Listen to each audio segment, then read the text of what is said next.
సంప్రదాయ హిందూ ధర్మం రెండు ముఖ్యమైన జీవిత కాల ధర్మాలను అంగీకరిస్తుంది. అవి గృహస్థ, సన్యాస ధర్మాలు. గృహస్థ ధర్మం 4 విధాల పురుషార్థాలను బోధిస్తుంది. అవి కామము, శరీరము లేక ఇంద్రియ లేక లౌకిక సుఖాలు. రెండవది అర్థం, అంటే ధన సంపాదన, కీర్తి. మూడవది ధర్మం, మత లేక సామాజిక నియమాలకు కట్టుబడి జీవించడం. నాలుగవది మోక్షం, జన్మరాహిత్యము లేక సంసార చక్రము నుండి విడుదల. వీటిలో ధర్మము, మోక్షం ప్రముఖమైనవి. మోక్షమును పొందాలంటే కామం అనగా కోరిక, ధన సంపాదన ధర్మయుక్తంగా ఉండాలి. సన్యాస ధర్మం అనగా మోక్షమును మాత్రం కోరుతూ మిగిలిన 3 పురుషార్థాలను త్యాగం చేయడం. గృహస్థుడు కూడా కాలాంతరంలో దీనిని పొందుతాడు. అంతేకాక కొందరు మనుషులు పూర్వజన్మల సంస్కారాల వలన ప్రస్తుతం ఏ దశలో ఉన్నప్పటికీ వెంటనే సన్యాస స్థితిని పొందుతారు. జీవితంలో అనుసరించవలసిన నియమాల గురించి, సాధించవలసిన లక్ష్యాల గురించి వివిధ అభిప్రాయాలు ఉన్నప్పటికీ వాటి సాధనకు పాటించే మార్గాన్ని యోగం అని అంటారు. ప్రతి మనిషి తన జీవిత పరమార్థాన్ని చేరుకోవడానికి యోగులు వివిధ రకాలైన పద్ధతులను ఉపదేశించారు. వీటిలో ఏదైనా ఒక యోగాన్ని సాధన చేసేవారిని యోగి అని అంటారు. భగవద్గీత, యోగ సూత్రాలు, హఠయోగ ప్రదీపిక, వీటన్నిటికీ మూల గ్రంథాలైన ఉపనిషత్తులు యోగం కోసం అంకితమైనవి. ఎవరైనా ఆధ్యాత్మిక లక్ష్యాన్ని, అంటే మోక్షం, సమాధి లేక నిర్వాణం చేరుకోదగిన వారు భక్తి యోగం, కర్మయోగం, రాజయోగం, జ్ఞానయోగం మార్గాలను అనుసరించవచ్చు. భక్తి యోగం అంటే ప్రేమ, భక్తితో కూడిన మార్గం. కర్మయోగం అంటే విధులను సక్రమంగా నిర్వర్తించడం. రాజయోగం అంటే ధ్యాన మార్గం. జ్ఞానయోగం అంటే జ్ఞాన సముపార్జన. ఒక మనిషి తన ఇష్టాన్ని బట్టి లేదా అర్థం చేసుకునే శక్తిని బట్టి ఈ 4ంటిలో ఏదో ఒక మార్గాన్ని ఎంచుకోవచ్చు. కానీ కొన్ని ఆధ్యాత్మిక సంస్థలు ఈ కలియుగంలో భగవంతునికి చేరువ కావటానికి భక్తి మార్గం కంటే మించిన మార్గం మరొకటి లేదని చెబుతుంటారు.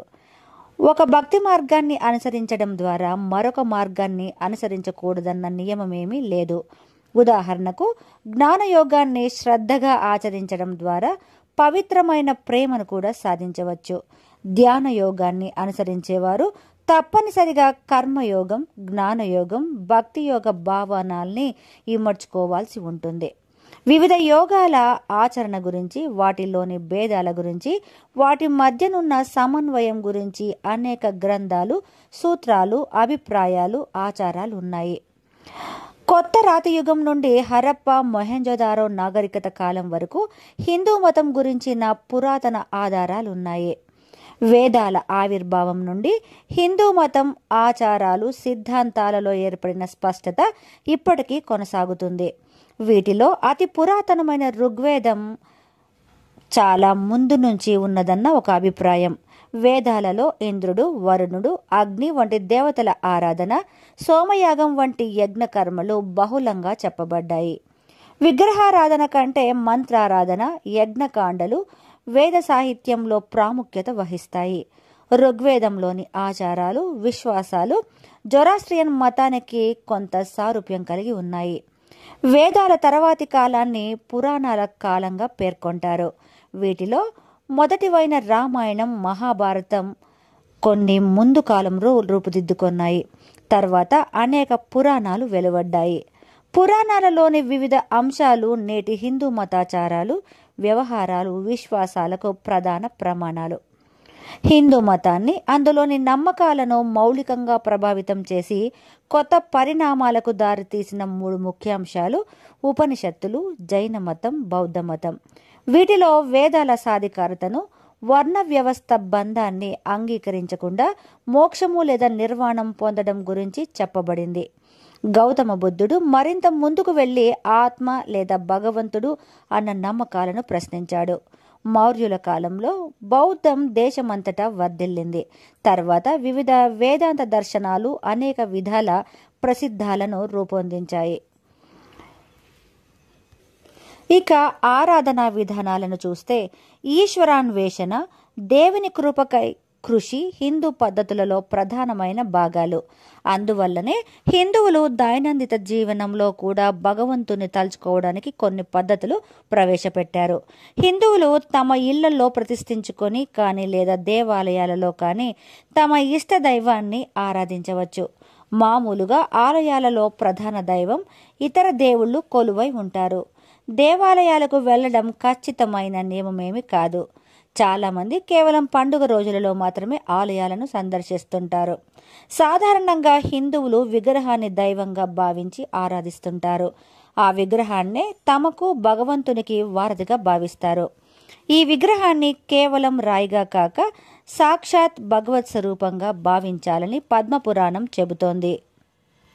హిందూ మతంలో చిత్రకళలోను, వాస్తులోను, సాహిత్యంలోను, పూజలలో ఆధ్యాత్మికతను ప్రతిబింబించడానికి కొన్ని సంకేతాలను ఏర్పాటు చేశారు. పురాణాల నుంచి, వేదాల నుంచి, సాంప్రదాయాలను అనుసరించి ఒక్కో సంకేతం ఒక్కో అర్థాన్ని సంతరించుకుంటాయి. ఉదాహరణకు, ఓం సంకేతం పరబ్రహ్మ స్వరూపం, స్వస్తిక్ గుర్తు శుభ సంకేతం, తిలకం ఒక విశ్వాసాలను అనుసరించే వారిని సూచిస్తాయి. ఇంకా పద్మం, చక్రం, వీణ ఇతర సంకేతాలను సూచిస్తాయి. మంత్రపఠనం భగవంతుణ్ణి కీర్తించడానికి, సేవించడానికి, ప్రార్థించడానికి, తమ భక్తిని తెలపడానికి సాధనంగా ఉపయోగపడుతుంది. చాలామంది భక్తులు పుణ్య నదుల దగ్గర గాయత్రి మంత్రం, మహామృత్యుంజయ జపం పారాయణం చేస్తుంటారు. మహాభారతం జపాన్ని కలియుగంలో అత్యుత్తమ ధర్మంగా అభివర్ణిస్తోంది. జపాన్ని ప్రధాన ఆధ్యాత్మిక పద్ధతిగా స్వీకరించిన వారు చాలామంది ఉన్నారు. ఇక ఉత్సవాలు, ఆచారాలు, ధర్మ కర్మ విధులను చూస్తే చాలామంది హిందువులు తమ ఇళ్లలో ప్రతిరోజు దీపారాధన, నైవేద్యం, వేద పారాయణం, దేవుని స్తోత్రాలు, మంత్ర పఠనం, ధ్యానం, ఇతర పూజా కార్యక్రమాలు వంటివి నిష్ఠగా నిర్వర్తిస్తుంటారు. ఈ ఆచారాలు వ్యక్తిని బట్టి, గ్రామాలను బట్టి, ప్రాంతాలను బట్టి మారుతుంటాయి. ఇలాంటి కార్యక్రమాలలో గుర్తించదగిన విషయం ఏమిటంటే, ఇవి ఆచరించే ముందు ఎవరైనా సరే మానసికంగా, శారీరకంగా పరిశుద్ధులై ఉండాలి. అందుకే స్నానం ఆచమనీయానికి అతి ముఖ్యమైనది. త్యాగం ద్వారా, దాన ధర్మాల ద్వారా మూట కట్టుకున్న పుణ్యం మరుజన్మలో ఉపయోగపడుతుందని హిందువులు విశ్వసిస్తారు. యజ్ఞయాగాదుల గురించి పురాణాలలో గొప్పగా కీర్తించారు. కానీ ఈ కాలంలో ఇవి తరచుగా నిర్వహించినప్పటికీ పెళ్లిళ్లలోనూ, కర్మకాండలలోనూ యథావిధిగా నిర్వర్తిస్తుంటారు. చాలామంది హిందువులు ఇంట్లో మతపరమైన ఆచారాలను పాటిస్తారు. పుట్టినరోజు, పెళ్లి, మరణం మొదలైనవి మత సాంప్రదాయాల ప్రకారం జరుగుతాయి. ఉదాహరణకు, అన్నప్రాసన రోజు బిడ్డకు మొట్టమొదటిసారిగా ఘనాహారం తినిపిస్తారు. ఉపనయనం రోజు జందాన్ని తొడుగుతారు. ఒక మనిషి చనిపోయిన తర్వాత అతని దినం రోజున విందు పెడతారు. పెళ్లి ఏ రోజున జరగాలనే ముహూర్తాన్ని వధూవరుల జాతక చక్రాన్ని బట్టి తల్లిదండ్రులు జ్యోతిష్కులచే నిర్ణయిస్తారు. అలాగే శవాన్ని నేలలో పూడ్చడాన్ని ఖననం అంటారు, కాల్చడాన్ని దహనం అంటారు. ఇవి చేసే ముందు శవాన్ని తెల్లటి వస్త్రంతో కప్పి ఉంచుతారు. ఇక యాత్రలు, పండుగలు విషయానికి వస్తే పుణ్యక్షేత్ర సందర్శన హిందూ మతంలో తప్పనిసరి కానప్పటికీ చాలామంది భారతదేశంలోని పుణ్యక్షేత్రాలను భక్తి ప్రపత్తులతో దర్శించి వస్తుంటారు. వీటిలో అలహాబాదు, హరిద్వార్, వారణాసి, బృందావనం ముఖ్యమైనవి. ఇంకా ఒడిశా రాష్ట్రంలో గల పూరి జగన్నాథుని ఆలయం, రథయాత్ర, ఆంధ్రప్రదేశ్లోని తిరుమల తిరుపతి కలియుగ ప్రత్యక్ష దైవం శ్రీ వెంకటేశ్వర స్వామి సన్నిధి, జమ్మూ కాశ్మీర్లోని కట్రా దేవాలయం ప్రసిద్ధిగాంచినవి. పూరి, రామేశ్వరం, ద్వారకా, బద్రీనాథ్లను పుణ్యక్షేత్ర వలయంగా పేర్కొంటారు. ఇంకా 4 ఏళ్లకొకసారి జరిగే కుంభమేళాకు భక్తులు విశేష సంఖ్యలో తరలి వస్తుంటారు. ఈ మేళ అలహాబాద్, హరిద్వార్, నాసిక్, ఉజ్జయిని ప్రాంతాల్లో ఒక్కోసారి ఒక్కో చోట జరుగుతుంటుంది. ఇంకా చెప్పుకోదగ్గవి శక్తిపీఠాలు. కాళీఘట్, కామాక్షి దేవాలయం వీటిలో ఆదిశక్తిని ఆరాధిస్తారు. హిందువులు ఒక సంవత్సరంలో చాలా పండుగలు జరుపుకుంటారు. చాలా పండుగలు హిందూ పురాణాల ప్రకారం ఏదో ఒక చరిత్ర కలిగి ఉంటాయి. కొంతమంది మాత్రమే జరుపుకునే పండుగలు కూడా కొన్నుంటాయి. ఇక దసరా, దీపావళి, వినాయక చవితి, మహాశివరాత్రి, శ్రీరామనవమి, కృష్ణాష్టమి, హోలీ మొదలైనవి ప్రధానమైన పండుగలు. ఇక పరమాత్మ స్వరూపాన్ని చూస్తే హిందూ మతంలో భగవంతుని స్వరూపం సృష్టి గురించి భాగవతంలోని ద్వితీయ స్కందంలో శుక మహర్షి పరీక్షిన్ మహారాజుకు చెప్పాడు. భగవంతుణ్ణి పరమేశ్వరుడని, విరాట్ పురుషుడని ఇంకా అనేక పేర్లతో హిందూ మతం వర్ణిస్తుంది. భగవంతుడు శాశ్వతుడు. అంత్యకాలంలో సృష్టి ఆయనలో లీనమవుతుంది. తిరిగి భగవంతుని నుండి సృష్టి అనేక రూపాలతో ఆయన నుండి ఉద్భవిస్తుంది. హిరణ్యమయమైన భగవంతుని శరీరం నుండి ఆది భౌతికం, ఆది దైవికం, ఆధ్యాత్మికం అని 3 విధాలుగా ఈ జగతిని సృష్టించాడు. పరమాత్మ శరీరంలోని ఆకాశం నుండి ప్రవృత్తి సామర్థ్యమైన ఓజస్సు, వేగ సామర్థ్యం, బల సామర్థ్యం ఉద్భవించాయి. ఆయనలోని సూక్ష్మ రూపమైన క్రియాశక్తి వలన ప్రాణం పుట్టింది. ఆ ప్రాణం సమస్త జీవరాశిలో ప్రాణశక్తిగా ఉంది. భగవంతుణ్ణి జఠరాగ్ని నుండి ఆకలి దప్పిగా పుట్టాయి. పరమాత్ముని ముఖం నుండి నోరు, నాలిక, దవడలు పుట్టుకొచ్చాయి. నాలుక నుండి రసేంద్రియాలు ఉద్భవించాయి. ఆయన ముఖం నుండి వాగేంద్రియం పుట్టింది. వాగేంద్రియానికి అగ్నిదేవుడు అధిష్టాన దేవత అయ్యాడు. వాగేంద్రియం నుండి సంభాషించే శక్తి పుట్టింది. ఆయనలోని వాయుశక్తి నుండి గ్రానేంద్రియం పుట్టింది. ప్రాణులకు వాసనా శక్తి వచ్చింది. గ్రానేంద్రియానికి వాయు అధిష్టాన దేవత అయ్యాడు. పరమాత్మ ఆత్మను అవలోకించగానే నేత్రాలు పుట్టాయి. నేత్రాల నుండి చూసే శక్తి వచ్చింది. నేత్రాలకు సూర్యుడు అధిదేవత అయ్యాడు. దిక్కులు అధిష్టాన దేవతగా, కర్ణేంద్రియాలుగా పుట్టాయి.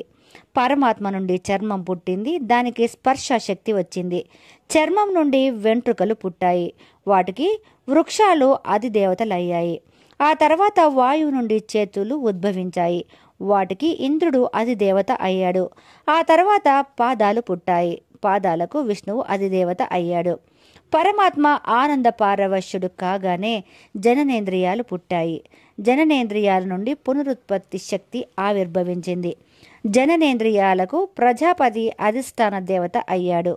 మిత్రుడు అధిష్టాన దేవతగా పాయువు పుట్టింది. దానికి నిస్సార పదార్థాలను విసర్జించే శక్తి పుట్టింది. జీర్ణమైన శరీరాన్ని వదిలి మరొక శరీరాన్ని స్వీకరించాలన్నప్పుడు మొదటి శరీరాన్ని వదలటానికి సాధనంగా బొడ్డు ఉపయోగపడుతుంది. ప్రాణ అపాన వాయువులు శరీరాన్ని వదిలివేయగానే మృత్యువు సంభవిస్తుంది. క్రింది శరీరాన్ని పై శీర్షాన్ని వేరు చేస్తూ మధ్య భాగంలో బొడ్డు ఉంటుంది. ఆహారాన్ని జీర్ణం చేయడానికి ప్రేవులు, రక్త ప్రసరణ, ఇతర కార్యాలకు నాడీ వ్యవస్థ అవతరించాయి. వాటికి నదీ నదములు అధిష్టాన దేవతలయ్యాయి. పరమాత్మ ఒకసారి మాయను ధ్యానించగానే కామానికి, సంకల్పానికి నెలవైన హృదయం జనించింది.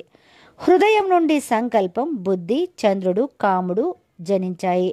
విరాట్ పురుషుడు, స్థూల శరీరం, భూమి, తేజస్సు, వాయువు, ఆకాశం, అహంకారం, మహాతత్వం, అవ్యక్తం అనే 8 అనే ఆవరణలతో ప్రకాశిస్తుంది.